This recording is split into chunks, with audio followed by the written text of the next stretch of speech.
Buongiorno e ben ritrovati con una nuova edizione del TG Flash di New Sicilia.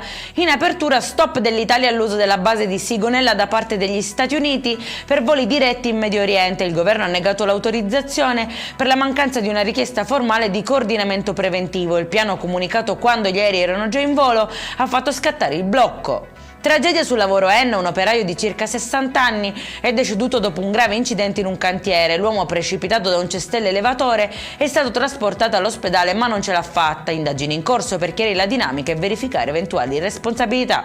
Maxi sequestro per bancarotta fraudolenta a Palermo. I finanziari hanno messo i sigilli a 3 fabbricati e 15 terreni per un valore di circa 4 milioni di euro. Al centro dell'inchiesta è il dissesto di una società riconducibile a una famiglia di imprenditori tra presunte distrazioni di beni e flussi di denaro dirottati verso altre aziende del gruppo. Parte delle somme sarebbe stata poi reinvestita nell'acquisto degli immobili sequestrati.